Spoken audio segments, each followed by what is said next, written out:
दोस्तों जय हिंद, मैं हूं शम्स तबरेज और आप देख रहे हैं टाइम्स मेल। इजराइल ने जब से गजा के बाद लेबनान में कदम रखा है उसके बाद से तो फिर उसके सूरज ढलने की शुरुआत हो गई है। उसको गाजा में हमास के जरिए सबसे ज्यादा बुरी तरह मार पड़ तो रही है, लेकिन उससे भी कई गुना ज्यादा उसे नुकसान हो रहा है लेबनान में। जब से इजराइल ने अपने सैनिकों को लेबनान के बॉर्डर में घुसाने की कोशिश की है उसके बाद तो फिर आईडीएफ की, इजरायली डिफेंस फोर्स की बखिया उधेड़ने में हिजबुल्लाह ने कोई कमी नहीं छोड़ी है। हिजबुल्लाह बहुत बुरी तरीके से इजराइल के सैनिकों को मार रहा है, थोड़ा बहुत नहीं। उसके एक एक निशाने पर मरकावा टैंक है, उसके एक एक गोली पर इजरायली सैनिकों का नाम लिखा हुआ है। और जब हिजबुल्लाह की तरफ से ड्रोन अटैक होता है तो इजराइल के बड़े बड़े अधिकारी, इजराइल के बड़े बड़े नेता, यहां तक कि खुद नेतन्याहू भी उसके ड्रोन के चपेट में आने से बाल बाल बच जाते हैं। लेकिन उन सैनिकों का क्या बुरा हाल होगा जो गाजा में लड़कर लेबनान में गए थे लड़ने के लिए और सोचे थे कि जिस तरीके से गाजा में हम नरसंहार कर दे रहे हैं और ठीक उसी तरह से हम लेबनान में भी वही काम कर लेंगे, तो ऐसा संभव नहीं हो पा रहा है। गाजा में पिटने के बाद इजरायली सैनिक अब लेबनान में बुरी तरीके से लात जूते खा रहे हैं। हालत यह है कि उनको जान गंवानी पड़ रही है और इजराइल चाहता है कि जल्द से जल्द हिजबुल्लाह के साथ सीज फायर हो जाए।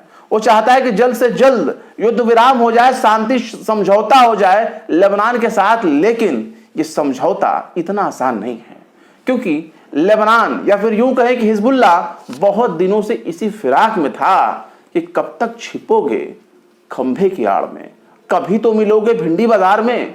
और लेबनान के बॉर्डर को हिजबुल्लाह ने भिंडी बाजार बना दिया है, जहां खींचकर इजरायली सेना आ रही है। लेकिन उसके बाद हिजबुल्लाह उनको ताबूत में पैक करके वापस भेज रहा है। अब हालत यह हो गई है कि हिजबुल्लाह ने अपना पूरा युद्ध का, जितने दिनों से ग्राउंड ऑपरेशन शुरू हुआ है इजराइल का, तब से लेकर अब तक का उसने एक एक मुद्दे की, अपनी एक एक पॉइंट पर रोशनी डालते हुए उसने अपनी पूरी रिपोर्ट शाया की है। और अपनी उस रिपोर्ट में बताया है कि उसने इजराइल का कितना नुकसान किया है और क्या क्या नुकसान कर चुका है और क्या क्या करने वाला है। हिजबुल्लाह ने अपनी रिपोर्ट में बताया है कि अब तक उसने 95 इजरायली सैनिकों को मौत के घाट उतारा है। वो इजरायली सैनिक जो लेबनान के बॉर्डर में घुसने की कोशिश कर रहे थे, लेकिन लेबनान के बॉर्डर के अंदर वो घुस भी नहीं सके हैं अभी तक। और जब वो घुसने की कोशिश करते हैं तब वो मारे जाते हैं। इसका उन्होंने एक बढ़िया तरीका ये निकाला है कि वो लेबनान के गांव के रास्ते घुसना चाहते हैं, लेकिन वहां भी हिजबुल्लाह उनको टक्कर दे रहा है और वहां भी उन्हें जिंदा नहीं लौटने दे रहा है। हालत यह हो गई है कि 95 से ज्यादा इजरायली सैनिक मारे गए हैं, तो 900 से ज्यादा इजराइल के सैनिक जख्मी हो गए हैं। इजरायली सुरक्षा बल जख्मी हो गए हैं, जो अस्पतालों में बेड पर करा रहे हैं। और कब वो कब्र में चले जाएंगे, कब वो ताबूत में पैक हो जाएंगे और कब उनके कब्र पर चीख पुकार शुरू हो जाएगी, इसकी कोई गारंटी नहीं। क्योंकि इजराइल के सैनिक जो घायल थे वो भी अब धीरे धीरे धीरे धीरे खत्म होते जा रहे हैं। कितने सैनिक तो ऐसे हैं जो अस्पतालों में मानसिक इलाज करा रहे हैं। मतलब उन्होंने सोचा ही नहीं था कि गाजा में और लेबनान में इतनी बुरी तरह से भयानक मार पड़ेगी। उन्होंने सोचा ही नहीं था कि मौत का मंजर क्या होता है। अब तक तो वो आसमान से ही बम गिरा दिया करते थे, गोला बारूद गिरा दिया करते थे, फाइटर जेट के जरिए एयर स्ट्राइक कर दिया करते थे और मासूम लोगों को, निहत्थे बेकसूर लोगों को, आम नागरिकों को मौत के घाट उतारा करते थे। लेकिन जब जमीन पर हमास और हिजबुल्लाह के लड़ाकों से आमना सामना हो रहा है तब उन्हें पता चल रहा है कि जंग आखिर कहते किसे हैं। तब उन्हें अपनी जान गंवानी पड़ रही है। इजराइल के सैनिक लगातार मारे जा रहे हैं और इजराइल के कब्रिस्तान खचाखच भरे हुए हैं। हालत यह हो गई है कि आईडीएफ को इतना नुकसान हुआ है कि हिजबुल्लाह से लड़ते हुए उन्होंने अपना बहुत कुछ गंवा दिया है। हिजबुल्लाह कह रहा है अपनी रिपोर्ट में कि उसने इजराइल के 42 मरकावा टैंक उड़ा दिए हैं। मरकावा टैंक जो है 42 से ज्यादा मरकावा टैंक को उसने हवा में उड़ा दिया। अगर देखा जाए तो 2 आर्म्स D9 बुलडोजर, जो बुलडोजर इजराइल का बड़ा मशहूर है, बुलडोजर लेकर के चलता है और कई कुछ देश उसके अंधभक्त ऐसे हैं जो अपने देश में भी उस बुलडोजर को देख करके बड़ी खुश होते हैं। लेकिन इजराइल का वो बुलडोजर बहुत अलग थलग का है।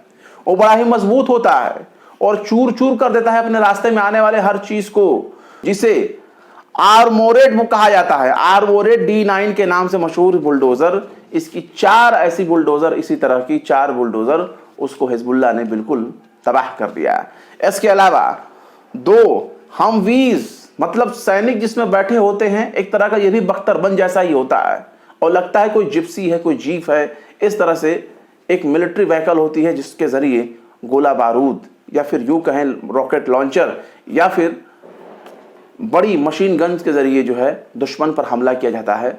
उस व्हीकल को भी 2 व्हीकल को उसने उड़ा दिया है। इसके अलावा आर्मर्ड व्हीकल यानी बख्तरबंद जो गाड़ियां होती हैं उनको भी तबाह कर दिया है। सैन्य गाड़ियों को भी अलग से कई जगहों पे तबाह कर दिया गया है।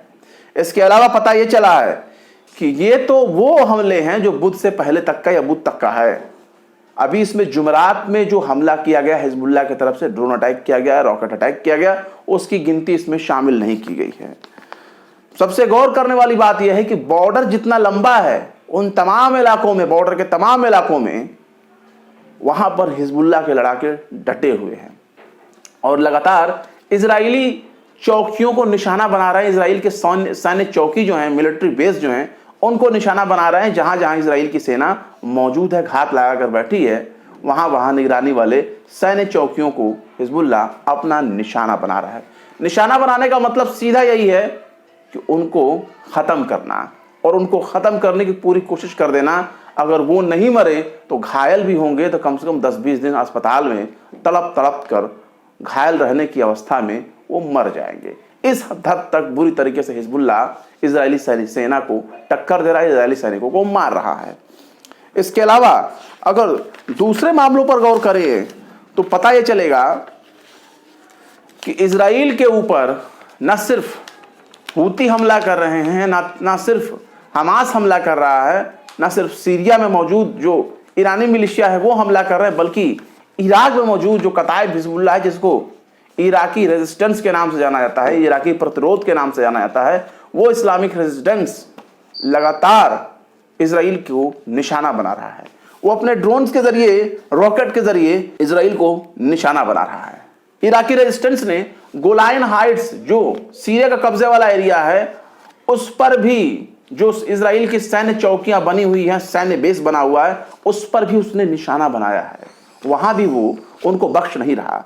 इसके अलावा जो फलस्तीनी इलाके पर जहां कब्जा कर रखा है, उन इजराइल के कंट्रोल वाले इलाकों पर भी इराकी रेजिस्टेंस लगातार हमला कर रहा है। 2 सैन्य अभियानों में यानी 2 मिलिट्री ऑपरेशन के दौरान उसने सीरिया में कब्जे वाले गोलान हाइट और इजरायली ठिकानों पर उसने जबरदस्त हमला किया है।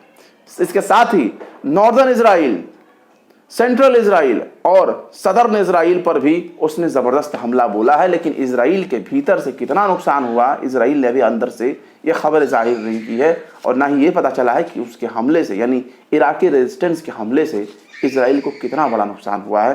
क्योंकि सबको मालूम है कि दुश्मन इनके ऊपर हमला तो कर देता है, लेकिन ये अपने अंदर के राज की बात बताते नहीं है कि इनको कितना नुकसान हुआ। ये दूसरों के नुकसान को बहुत बढ़ा चढ़ा कर रखते हैं। जैसे ईरान के ऊपर हमला किया, बहुत लंबी लंबी इन लोगों ने फेंकी, लेकिन पता ये चला कि खोदा पहाड़ निकली चुईया। गौर करिए, हिजबुल्लाह के रॉकेट हमले में, हिजबुल्लाह का एक रॉकेट हमला हुआ है जुमेरात के दिन, और उस रॉकेट हमले में 7 लोगों की मौत हो गई जो इजराइल में थे। इसमें 3 तो इजरायली शहरी बताए जा रहे हैं और इसमें 4 ऐसे लोग हैं जो थाई नागरिक हैं, यानी थाईलैंड के नागरिक हैं। ये सब के सब जो हैं ये खेती का बाड़ी का काम करते थे, यानी मजदूर थे, खेतिहर मजदूर थे, कृषक जिनको कहा जाए। ये एक तरह से वो मजदूर थे, कामगर थे, बल्कि इनको ये कहा जाए तो।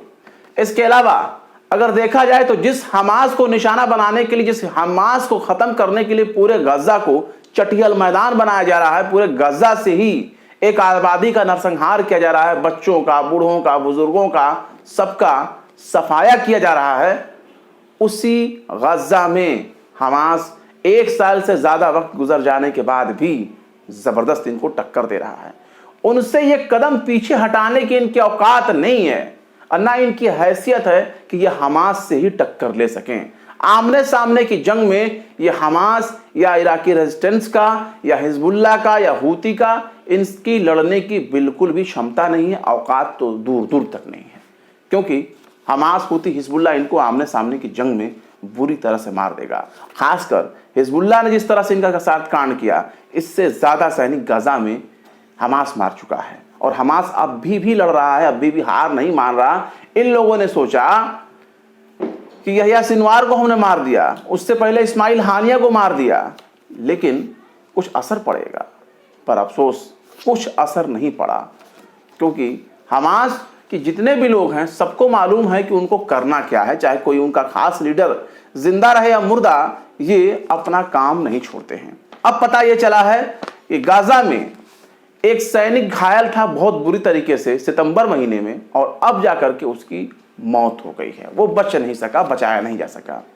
बताया जाता है कि गाजा का जो रफा इलाका है, उस रफा इलाके में एक मकान से दुश्मन ने इजरायली सेना के लोगों को निशाना बनाया। हो सकता है स्नाइपर के जरिए किया हो सकता है मिसाइल अटैक कर दिया हो, इस बारे में उतना खुलकर नहीं बताया गया, लेकिन उसमें कई सैनिक घायल हो गए और उसमें कुछ मारे भी गए, लेकिन जो घायल हो गए हैं वो अब जाकर के खत्म हो गए, वो मारे गए।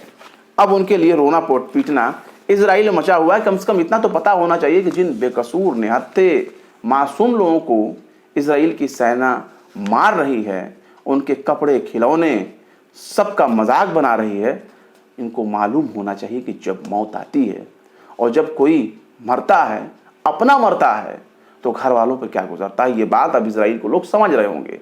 70 साल से इन लोगों ने ऐसे ही कब्जा करके पूरे फलस्तीन पर इन लोगों ने राज किया है और फलस्तीन को तोड़कर, काटकर, बांटकर, छांटकर इन लोगों ने इजराइल का विस्तार किया है, इजराइल बनाया है, इजराइल की स्थापना इन लोगों ने की। इनका अपना क्या है? सब के सब बाहरी हैं, परदेसी हैं, दो देशों की नागरिकता लेकर के बैठे हैं और आकर इजराइल में अपना घर मकान बनाते हैं। और जायोनी लॉबी, इजराइल की सरकार अवैध लोगों को अपने यहाँ ला करके बसाती है, बस वो धर्म से यहूदी होना चाहिए। लेकिन यहूदियों का एक बड़ा तबका ऐसा भी है जो इनका विरोध करता है, खासतौर से हरेरी तबका, जो कट्टर धार्मिक भी है, जिनकी औरतें मुसलमानों की तरह बुर्खा हिजाब भी पहनती हैं, जो इजराइल राष्ट्र की कल्पना को इनकार करते हैं और वो नहीं मानते कि कोई उनको प्रॉमिस लैंड का वादा किया गया था। वो यही मानते हैं कि फलस्तीन ही उनका मुल्क है, जहां वो बहुत पहले से रहते आ रहे थे। और ये तमाम के तमाम ज़ायोनी जो आज इजराइल में कब्जा जमा कर बैठे हैं, जो अपने आप को बादशाहत चला रहे हैं, ये सब के सब विदेशी हैं, बाहरी हैं। ये यहूदी हैं भी कि नहीं, इसमें भी बहुत दोहमत है, क्योंकि दुनिया भर को मालूम है कि पश्चिम का सबसे बड़ा एयरबेस, सबसे बड़ा मिलिट्री सेंटर, सबसे बड़ा मिलिट्री पॉइंट अगर कोई है तो उसका नाम है इजराइल। इजराइल तो बस एक नाम का देश है, अमेरिका का मिलिट्री बेस है, सैन्य अड्डा है। इसके अलावा अगर गौर किया जाए तो वेस्ट बैंक में दिन भर गोलाबारी चली। हमास के लड़कों के साथ लड़ने में इन लोगों ने पूरा दिन गुजार दिया। जब उसे वेस्ट बैंक के एरिया में लड़ते लड़ते जब पूरा दिन गुजर गया और इजराइल की सेना नहीं मार पाई, तब इन लोगों ने क्या किया कि इजराइल की सेना ने आसमान से एयर स्ट्राइक कराया, ड्रोन भेजा आसमान में। 3 लोगों की 3 बंदूकधारी जो लड़ाके थे, यानी आप कह सकते हैं कि हमास के हों, अल-कस्साम ब्रिगेड के हों, लेकिन जो भी हों, गाजा के वो फाइटर थे और वो फलस्तीनी फाइटर थे और वो मारे गए। इसके अलावा अगर गौर किया जाए तो इजराइल ने बीते दिनों गाजा और लेबनान में 200 से ज्यादा हमास और हिजबुल्लाह के ठिकानों पर हमला करने का यह दावा किया है और कहा है कि हमने गाजा और लेबनान में दोनों जगहों को मिला करके हमास और हिजबुल्लाह के 200 से ज्यादा ठिकानों पर हमला किया है, उनको निशाना बनाया है। हालांकि ये बात ये दावे के साथ कह तो रहे हैं, लेकिन कितना निशाना बने हैं और कितना आम लोगों को निशाना बनाया गया है हमास और हिजबुल्लाह के नाम पर, यह बात जग जाहिर है। लड़ना आम लोगों से नहीं था, लड़ना हमास से था, लड़ना हिजबुल्लाह से था, ना कि आम नागरिकों से लड़ना था। लेकिन ये अपने जंग के नाम पर आम लोगों को निशाना बना रहे हैं, आम लोगों को घर, मकान, दुकान पर एयर स्ट्राइक कर रहे हैं। वहीं एक खबर यह भी है, न्यूयॉर्क टाइम्स ने यह दावा करना शुरू कर दिया है कि ईरान के supreme leader Syed Ali Khamenei साहब, वो जो है, उन्होंने हुक्म सुना दिया है कि इजराइल पर फौरन हमला करो, यानी इजराइल पर हमला करने का आदेश दे दिया है ईरान के supreme leader ayatollah Ali Khamenei ने। ये न्यूयॉर्क टाइम्स दावा कर रहा है। पर गौर करने वाली बात यह है कि खुलकर ईरान और ईरान के नेताओं ने उसी दिन अपना बयान जारी कर दिया था जब इजराइल ने ईरान के ऊपर हमला किया था। 25 दिन के बाद जब हमला किया था, तभी ईरान के नेताओं ने, ईरान के विदेश मंत्री ने, या फिर IRGC के जो सुप्रीम कमांडर हैं उन्होंने, सब ने ये कह दिया था कि हम इजराइल को मुंह तोड़ जवाब देंगे और बहुत बुरी तरह से जवाब देंगे। इसके अलावा अगर गौर किया जाए तो इजराइल चाहता है कि जल्द से जल्द लेबनान से सीज फायर हो जाए, लेबनान से उसके सैनिक वापस चले आए। इसके लिए वो बहुत जल्दी से जल्दी सीज फायर करना चाहता है। अब इसका अंदाजा आप इसी बात से लगा सकते हैं कि इतना बड़ा नुकसान हो रहा है गजा के भीतर, इतना बड़ा नुकसान हो रहा है लेबनान के भीतर कि इजराइल के सैनिक, दर्जन दर्जन भर सैनिक रोजाना मारे जा रहे हैं, जिसके मारे जाने की वजह से उनके घर वालों की तरफ से इजराइल में बहुत खासा दबाव झेलना पड़ रहा है नेतन्याहू को। तो नेतन्याहू चाहते हैं कि जल्द से जल्द हिजबुल्लाह से, लेबनान से सीज फायर हो जाए, शांति समझौता हो जाए। ये इनकी ये मंशा है। अमेरिका के जो राजदूत लेबनान और इजराइल के बीच में सीज फायर कराने के लिए बातचीत कर रहे हैं, उनसे नेतन्याहू ने कहा कि भाई हम जल्द से जल्द सीज फायर चाहते हैं। लेकिन उन्होंने ये भी दोहराया कि हमारा मेन मुद्दा ये है कि हम सीज फायर तो करना चाहते हैं, लेकिन अपनी भी सुरक्षा करना चाहते हैं हिजबुल्लाह के हमलों के जरिए। यहां तक कि जो उसके इजरायली नागरिक इजराइल के उत्तरी इलाका छोड़कर दूसरे इलाके में जाकर के रहने के लिए मजबूर हैं, उन इलाकों में वो चाहता है इजराइल कि उसके नागरिक जो विस्थापित हो गए हैं वो जल्द से जल्द आ जाएं। और इन सब गारंटी अगर मिल जाए कि दोबारा हिजबुल्लाह उनको नुकसान नहीं पहुंचाएगा, वो अपने हमलों से इजराइल को सुरक्षित रखेगा, तब नेतन्याहू इस सीज फायर को फाइनल रूप देना चाहते हैं। ये गौर करने वाली बात है। इसके अलावा उन्होंने सीधे तौर पर यह कहा है कि हिजबुल्लाह के हमले उनके लिए चुनौती हैं और उत्तरी इजराइल में जो नागरिक विस्थापित हैं उनको लेकर वापस बसाना ही उनका मेन मकसद है। अगर हिजबुल्लाह सीज फायर करेगा तो उसे अपने हमले रोकने पड़ेगा, लेकिन हिजबुल्लाह के साथ भी एक बड़ी बात हो जाती है। हिजबुल्लाह ने अब तक जितने भी हमले किए हैं उसने सीधी सी ये एक बात जरूर दोहराई है। उसने कहा है कि जब तक गाजा में सीज फायर नहीं होगा तब तक उसके हमले नहीं रुकने वाले। लेकिन जिस तरीके से लेबनान के भीतर मारे जा रहे हैं लोग, आम नागरिक, शायद हिजबुल्लाह और लेबनान के ऊपर एक दबाव तो बन रहा है कि जल्द से जल्द सीज फायर जरूर कर लिया जाना चाहिए। फिलहाल क्या कहेंगे इजराइल को होने वाले इस भयंकर नुकसान के बारे में? अपनी राय कमेंट बॉक्स में जरूर बताएं। हमारे बहुत से दर्शक हमारे वीडियोस को देखते हैं, लाइक भी करते हैं, शेयर भी करते हैं, लेकिन खुद सब्सक्राइब नहीं करते। तो प्लीज बहुत देर नहीं लगेगी, तुरंत बटन दबा दीजिए, हमारे चैनल को सब्सक्राइब कर दीजिए और बेल आइकन का घंटी वाला बटन भी आप जरूर से जरूर दबा दें ताकि आपको हमारे चैनल पर आने वाले नए वीडियो का नोटिफिकेशन फौरन ही मिल जाए। जिस किसी यार दोस्त को आप शेयर करें या कहीं भी आप हमारे वीडियोस को अगर देखें तो YouTube में टाइम्स मेल को सब्सक्राइब कर लें, बेल आइकन का घंटी वाला बटन भी दबा दें। खैर, इस खबर में बस इतना ही। फिर मिलते हैं किसी और वीडियो में एक नई खबर के साथ। शम्स तबरेज को दीजिए इजाजत।